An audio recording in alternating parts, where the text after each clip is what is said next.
Thank you, Michael. I want to begin by thanking Michael Birchall and Paola Tomaco for the invitation to participate in today's symposium. And I'd also like to thank the artist, Haegue Yang, and her wonderful team, Maximilian Kohler, Katharina Schwerent, and Julie Jeong-Hyun Kim, for technical assistance with this presentation. My contribution today comes from a curatorial perspective rather than an academic one, for several reasons. A hallmark of Haegue's practice over the past 2 decades is the weight she's given exhibitions, and in particular, those she generates for public institutions. The result is that those exhibitions have become the driving force and the primary vehicle for conceptualizing and disseminating her artistic and political vision. For her, shows in public institutions, and I'm quoting here, can stimulate a higher complexity that goes beyond the ideas behind one piece of work. At their best, she argues, they mobilize a larger narrative, ambitiously articulating a particularly demanding question. The occasion for the symposium is the final iteration of her first mid-career retrospective, Leap Year, as Michael said, a show that's toured to 3 venues. What I think makes Leap Year unparalleled in Haegue's career is that it's the first occasion on which she's had to conceive, in dialogue with numerous curators, 3 in this instant, a checklist of works that can be retrofitted for presentation in a succession of quite distinct sites. These 3 institutions share a mandate in that they focus on contemporary art, but in many other respects they're quite different. One, this institution is a collecting institution, the others are not. The audiences they attract are quite different from one to the other, and most particularly, the varying styles of architecture. The Haegue Gallery, as you can see, is a brutalist building with many small interconnecting spaces and a series of routes through it, not one predetermined trajectory, whereas this institution on 2 floors pretty much has a standard route through it, and so on. As such, the touring survey runs counter to Yang's practice, as I see it, which has to date consisted of closely crafting each exhibition, some including a site-related commission uniquely for that venue. That is, each exhibition was customized, conceptualized, and then spatialized individually, tailored to a singular set of physical circumstances and logistical requirements. This talk offers an opportunity to consider how this novel set of circumstances has played out. What kind of exhibition has resulted in each venue? How was meaning constructed through the selection and installation of artworks, and by means of the dialogues that evolved amongst the curators and the artists? How do we evaluate the different results in each venue, according to what criteria? To pursue this curatorially driven level of inquiry, I asked Michael, who curated the show here, as you have heard, if he'd be willing to take part in a discussion that reflects on the process of conceiving and realizing Leap Year here in Zurich. But in order to frame that discussion, I want to begin by talking about some 6 or 7 works or types of work which I see as at the core of Haegue's practice. Works like Sarang 30, which are foundational in offering a way of thinking about spatial and communal contexts, or others, like the intermediates, which prove pivotal because of the materials or techniques used, or Journal of Bubakiki, hosted by the Glasgow Sculpture Studios in 2013, because of the larger thematic and conceptual questions it generated. Right. I want to begin with Anthology of Haegue Archive from 1999, which has been reconfigured and shown at different times over the years. You see it here in its first iteration. And I think it's a very important work in that it signals a number of things which are either foundational to her practice or keep it iterating in different forms. The title itself is important. Anthology means a collection. An archive is an accumulation of work elements, documents, works, etc., which we normally think of as something that comes at the end of a person's life or is in fact a residue afterwards. So to be making an anthology, a collection from within a larger entity, in 1999, before she's graduated, before she's become an artist in the world, is both ironic and self-ironizing, but enormously ambitious. Like, it bespeaks a sense of historicizing that would befit an artist in their 70s or so. So this play on taking strategies of historicizing, art historical strategies for looking at career perspectives and doing it oneself is ambitious and preemptive in many ways, and it also signals something of a process of self-documenting that will go on over and over. For example, in 2018, at the time of the first and largest retrospective in Köln, she produced a catalogue raisonné. The catalogue raisonnés take years and years of work. And again, this is something that typically happens at the end of an artist's life. And here she was doing it really pretty much after, without even 20 years of work. So this is why I see this work in part as so very important. It was made for her graduation show at the Städelschule in Frankfurt, which at the time was, I think, the leading art school in the world, and still is in many ways. Yang arrived there after studying art in Korea. And as you can see, it's a vitrine with shelves that stands against the wall. Again, it has this presentational mode, which belongs not specifically to art practices, but to library practice or archiving practices.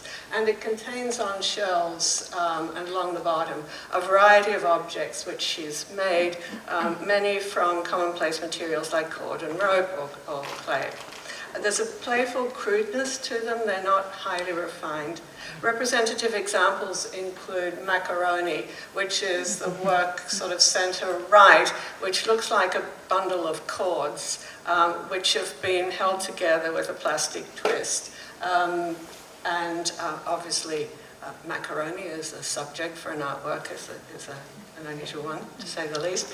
And others, there's one called The Transformation from a Fish to a Leaf, upper right, where you see one shape transform slowly after a number of iterations into something quite different.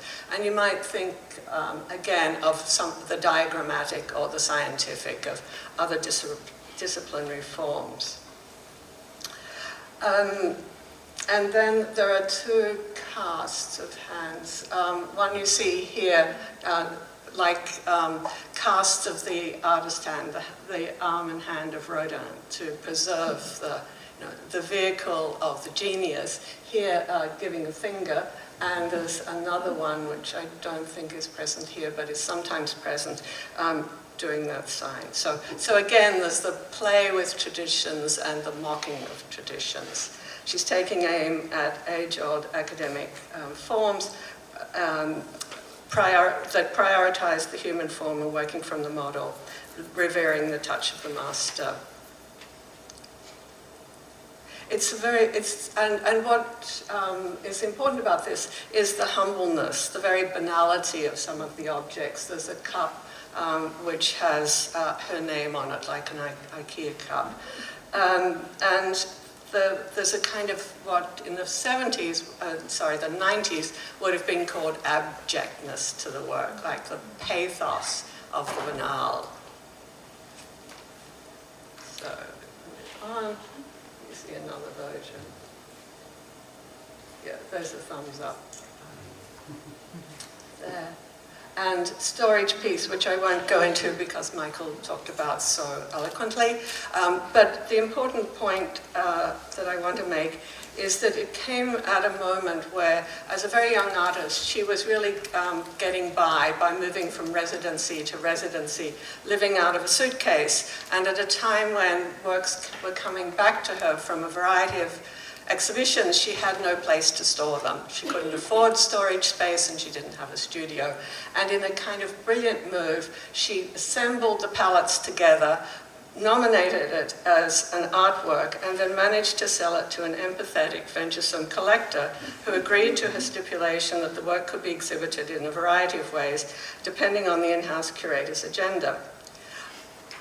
I think she didn't initially reveal the work's backstory, the economic predicament that she'd faced, and the work for a time functioned in relation to issues of curatorial protocols, the empowering of the curator, the transfer of authorial responsibility from the presentation by the artist to the curator, and so on. Today, as issues of sustainability increasingly impact museum ethics, storage has taken on additional layers of meaning and new reference points. The third, right, you see it again in yet another iteration. And here, in a more expanded form.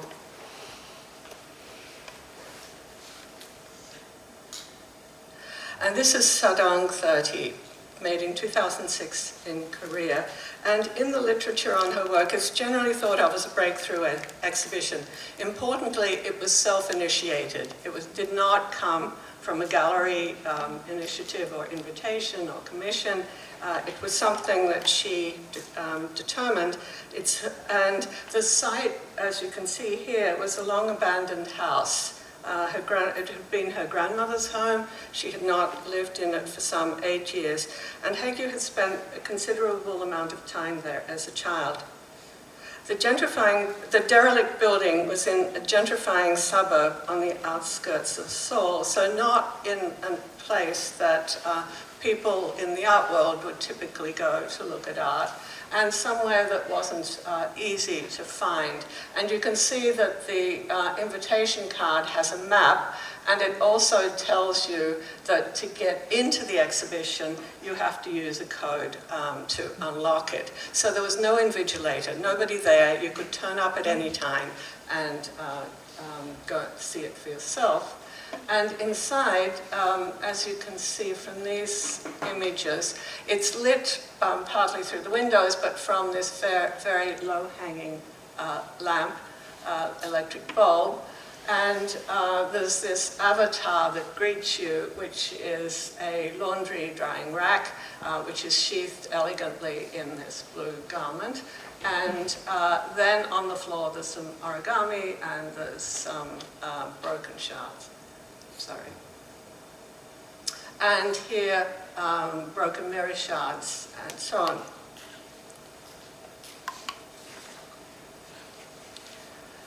It's immersive, non-narrative. It plays across different senses and sensibilities relating to home she knew, and homelessness because of its derelict state. It's foundational in her career, I think, as a non-place. And it's taken on a legendary role in her evolving trajectory, a role that's based largely on rumor and these few images that exist. Sadong 30 fueled several years of very fertile experimentation, during which Haegue developed autonomous installations fitted for gallery situations. Those immersive environments were animated by items such as lights of different wattages, fans that created air currents, centimeters that introduced an array of odors on timers, and heaters that changed the temperature in the space, so that the context and atmosphere constantly changed. Animating the environment while underscoring the provisionality and temporality of the viewer's engagement. They speak again to these issues of homelessness, nomadic existence, and transitoriness. At the Hayward, the exhibition featured a reprise of this groundbreaking work titled Recollections of Sadong 30, version London 2024, and it included a digital slideshow, digital color print, corrugated iron, origami elements, fairy lights, light bulbs, plant fan, plastic stools, and a 15-minute HD color video with audio text that was written by the artist and filmed in Seon and Incheon to somehow give a manifestation of it as not the thing itself, but this haunting that permeates her practice thereafter. And interestingly, at the Hayward, it was not the first thing you saw, although in Short of Storage and the anthology of her archive, this is very, very early in her practice. It was embedded upstairs and sort of very much at the heart or the core of the exhibition. So the third body of work I want to talk about are Venetian blinds. Within a couple of years of making Salon 30, Hang's primary material became the industrially manufactured aluminum Venetian blind, and it remains for many people the hallmark of her practice. At first she purchased the blinds direct from the store. Subsequently she customized them, expanding the available dimensions and introducing a wider palette of colors. Typically, these blinds are suspended at various heights within a large gallery space, arranged so that visitors can walk among them or below them. The routes are not determined, they meander freely. When the blinds are installed on a monumental scale in atriums and other large architectural venues, they appear spectacular, dramatic, exciting, and beguiling. Key to Yang's focus is their abilities to serve as porous boundaries between inside and outside, light and darkness, visibility and invisibility, revelation and concealment, individual and community, public and private. In short, they function not only as material interventions in the space, but as signifiers and metaphors, referencing and embodying a range of affects, conditions, and states of being. Over the past decades, commissions for works involving blinds have become the anchor for many solo shows she's made across the globe. At their richest and most complex, these installations are the fulcrum of a set of conceptual and thematic issues that involve historical personages, writers such as Marguerite Duras, a key figure in Haegue's pantheon for her work Documented 12, Melody of Death, political activists, as in the case with Korean writer Soo Kyung-sik, in the commission she realized for the Haus der Kunst in Munich in 2013, or the project commissioned for the Hayward Gallery, Star-Crossed Rendezvous After Yun, which pays tribute to Isaac Yun, a political activist and composer, long resident in Berlin as an exile. Binding this diverse group together is their transcultural lifestyles, often marked by nomadic exile. The relationships between the designated reference and the artwork are complex and far from literal or descriptive. Yang has commented on the relation as follows, and I quote, "I believe that the artist's aesthetic tools can provide distinctive forms of experience, making historical narratives comprehensible in linguistically inexplicable ways." Pablo Larios, writing in the catalogue for Leap Year, points to the way this installation, the one at the Hayward, comprised of interleaved blinds, quote, "both breaks up and filters the visitor's sense of the space it sits within. But in a typically self-effacing way," Larios goes on, "it also serves as a metaphor for a personal and political splitting the composer experienced within his own life." I want now to home in on Haegue's interaction with the institutional host, the commissioning institution, in ways that involve specific materials and technologies, and more specifically with mediums and techniques that are associated with handmaking and craft. My case study for this will be the exhibition Haegue Yang, Journal of Bubakiki, which took place in 2013 at the Glasgow Sculpture Studios in Glasgow, Scotland. And here you see the kind of centerpiece, the commission that the institution gave her, and that's realized in this extraordinary installation based on Venetian blinds. As part of its remit, the GSS offers classes in a range of techniques, including ceramics, to the local community. Since she was far from the support structure of her studio and her access to reliable suppliers and technicians, Haegue decided to explore and exploit the local opportunities. She took advantage of the skill sets on offer at the GSS roster of classes and enrolled in ceramics, which she's always wanted to study. That course ultimately resulted in some 25 glazed and lusted sculptures made from casts of her hands in medias res. Sorry, here you see some. And you can see that they go back to those plaster hands from the anthology, but now at a much higher level of technical skill. And in this case, instead of making these gestures, they're involved in a series of movements that would be part of the actual making of the work. And you see this in the title. Two ends of one, hugging, protracting, wringing, squeezing, flattening, clinging, and winding. Having a great deal of time on her hands, Haegue also turned to the lowly craft of macrame, and she bought books designed for novices who wanted to take up this leisure pursuit that most people today associate dismissively with 70s counterculture. That is, macrame contrasted markedly with the specialized knowledge, high level of equipment, and economic potential through production wear, which is integral to the prestigious artisanal craft of ceramics.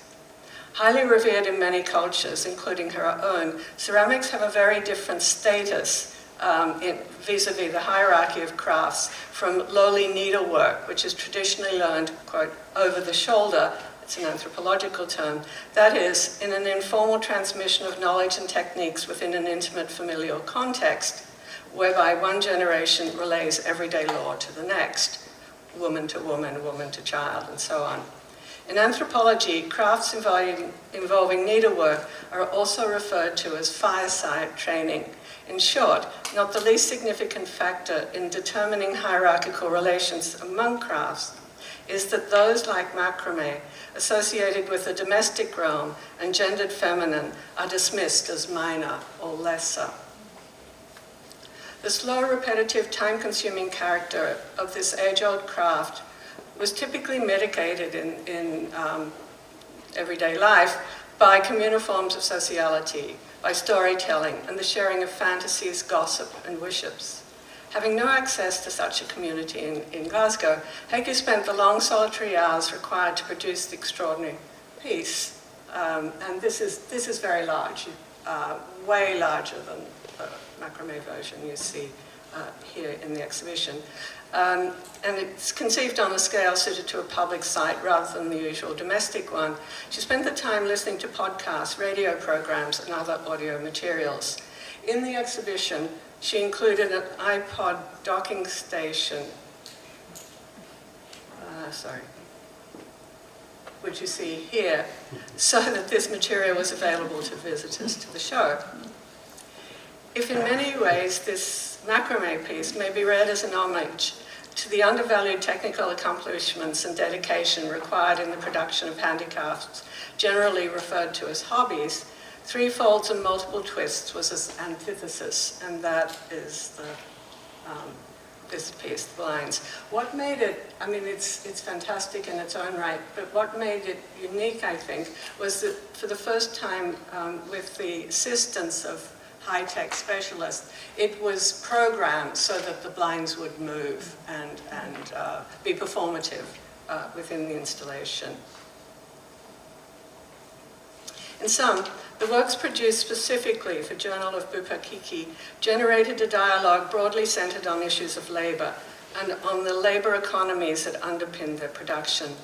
It resulted in a reckoning between A, unregulated artisanal compensation that typify those forms of labor like macrame deemed to be without profit, B, regulated compensation for the production of ceramics, you pay studio technicians and the like, C, the wage labor of workers who assembled the blinds, that's their jobs, and D, the computer professionals who earned white-collar or better salaries for their high-tech expertise.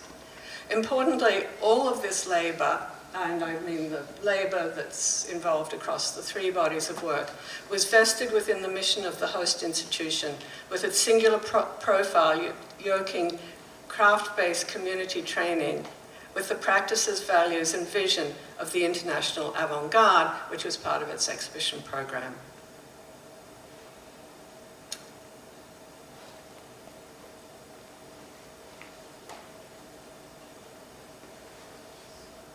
Right. I want to turn now to the intermediates. What you see here is one of three architectural forms, this one called After Castillo from 2015. Following her work in Glasgow, Haegue redirected a desire for knowledge and acquisition of certain technical skill sets to more personal ends than those she'd acquired while in Scotland, notably to vernacular crafts and traditions that form an integral part of Korean culture and history.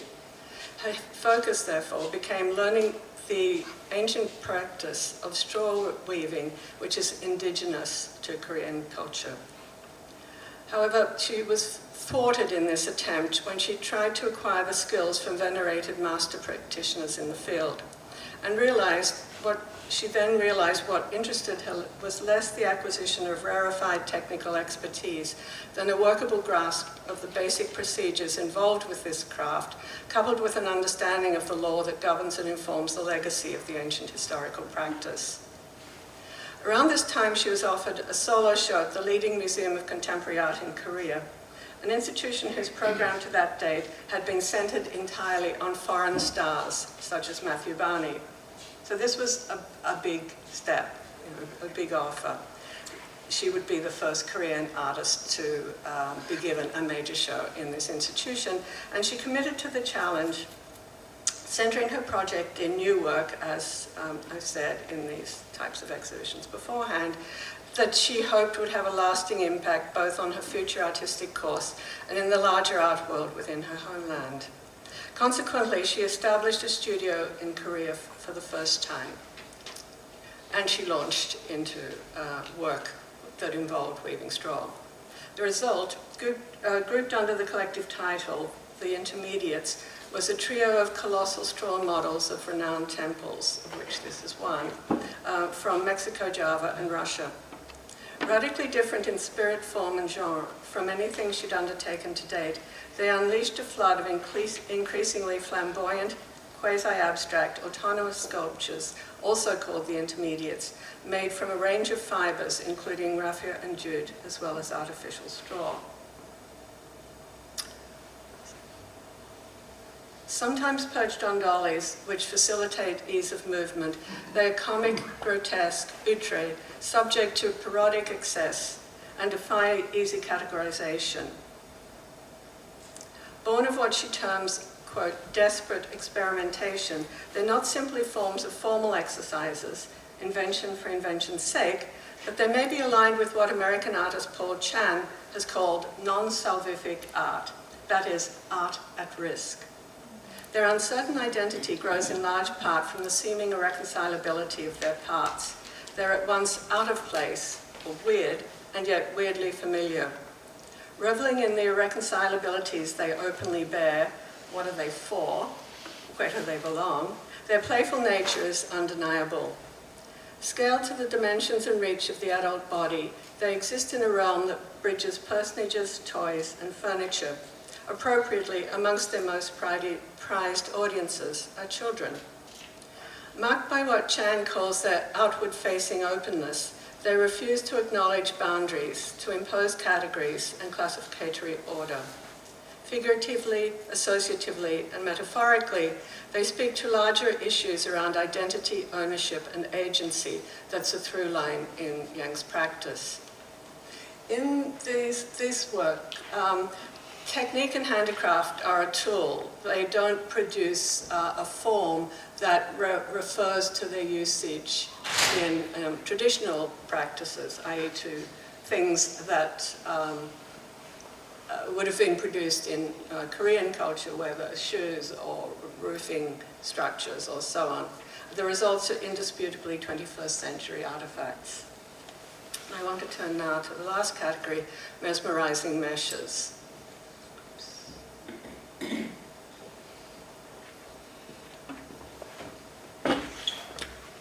Which you see here and here. Around 2020, inspired by shamanistic practices, Yang began to explore techniques of paper folding and cutting that use hanji, traditional Korean paper. She spent 2 years learning how to cut and fold the mulberry paper, and more than 5 years in exploring the processes and belief structures of shaman, for whom this is the primary material in their practices and rituals. Mesmerizing meshes evolved into serial work that in its most encompassing form probes the technologies of craft and spiritualism.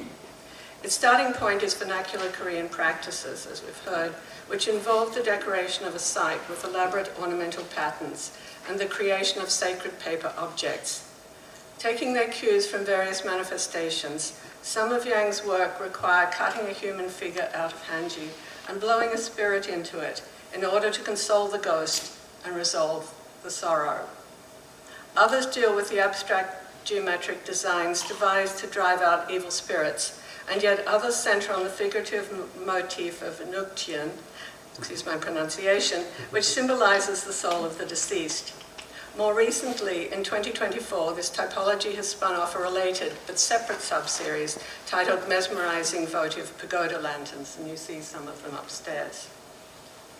The mesmerizing meshes embody both Yang's persistent curiosity in decorative craft traditions and in vernacular expressions of the spiritual.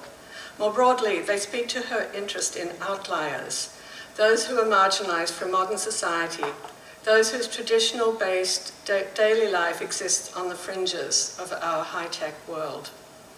Her attraction to these peripheral holistic practices with their hallucinatory dimensions lies above all in the fact that they're anti-authoritarian.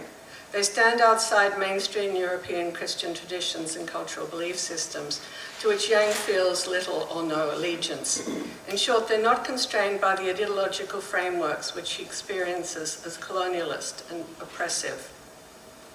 Implicit in that large claim is the belief that the mesmerizing meshes offer a counter-definition to the formalist material modes of abstraction normative in modernist culture in the West.